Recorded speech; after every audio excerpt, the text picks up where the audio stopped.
Pilipino, hustisya para sa bawat manggagawa na nagsasakripisyo, hustisya para sa aming mga pamilya, sa aming mga anak, at sa taong bayan. Kaya mga kapatid, ang ating sigaw, Sara Duterte! Litisin, litisin! Mabuhay ang huring manggagawa! Mabuhay ang kababaihang Pilipino! Maraming salamat kasamang Judy Ann Miranda mula sa Partido Manggagawa at ang ating susunod na kapagsalita mula sa Magdalo Party at kasama sa impeachment complainant kasamang Eugene Gonzalez.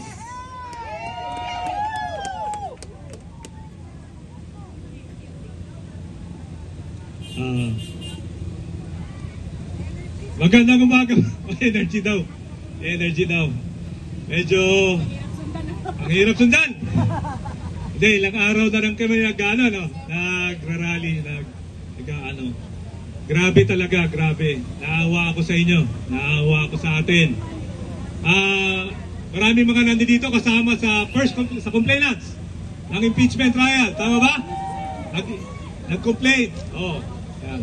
So, kasama rin sa motion para sa Supreme Court. Kasama rin. O, sige. O.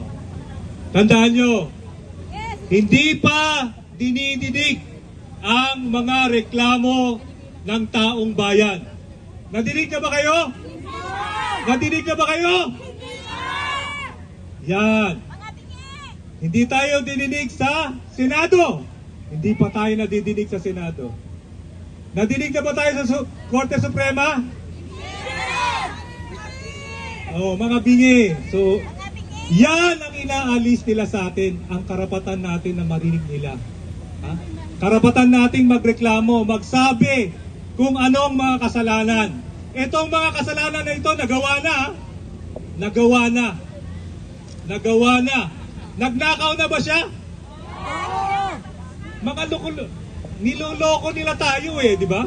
Niloloko nila tayo. Nakuha niyo ba yun? Niloloko nila tayo. Ginagawa nila tayong tanga. Ginagago tayo. Mary Grace Piatos? Mary Grace Piatos? Meron bang taong ganon? Meron bang taong ganon? Imposible. Ganyan. Sabi nga nila, kapatid ng magnanakaw ang... O yan. Diba? Kapatid ng magnanakaw ang sinungaling. So, hindi lang sila magnanakaw, sinungaling pa sila. Dapat ba silang manungkulan? Yan ang sinasabi natin. Dapat ba silang bigyan ng kapangyarihan? Yan ang sinasabi natin. Hindi dapat sila nasa kapangyarihan. Gaano kalakas ang kapangyarihan nila? Gaano kalakas? Nakita nyo ba?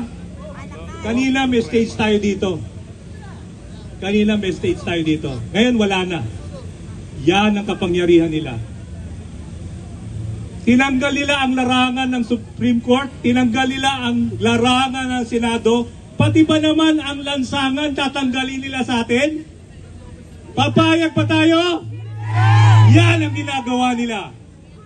Pati kalsada, pati lansangan, ngayon na lang ang larangan na natitira sa atin, tinatanggal nila sa atin. Papayag ba tayo doon? Sinasabi nila, umuwi na raw tayo. Diba, tinanggal nila yung station, uwi na raw tayo. Uwi ba tayo? Maghihintay tayo habang walang katarungan. Habang walang pananagutan. Yan lang ang hinihingi natin, pananagutan. Sumagot sa mga tanong. Ang daming tanong na hindi sinasagot. Ako nga, nung bata ko, pag pinabili ako ng patis ng lola ko, pagbalik mo, tatanungin ka di ba? Pag hindi ka sumagot, anong gagawin sa lola mo? Palo! Palo! Di ba?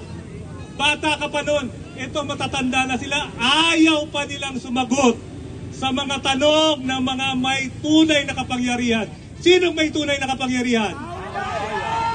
Kanino yung pera binibigay nilang bilyon-bilyon? Biro nyo, bilyon-bilyon ang pera nila. Tapos bilang hindi nila bibigay ang 200 sweldo na hinihingi ng mga manggagawa. Biro nyo yun? 200 sa bilyon-bilyon. Sinasabi nila nabayaran daw kayo. Biro mo, nabayaran kayo magkano? Tapos sila bilyon-bilyon kumpara sa mga perang nakukuha nila. Kumpara sa perang nakukuha, bilyon-bilyon. At pumapatay pa sila ng tao. Yan ang kapangyarihan nila. Ang karapatan nating magsalita, ang karapatan nating magkaroon ng mga bagay na kailangan natin, ang karapatan nating mabuhay.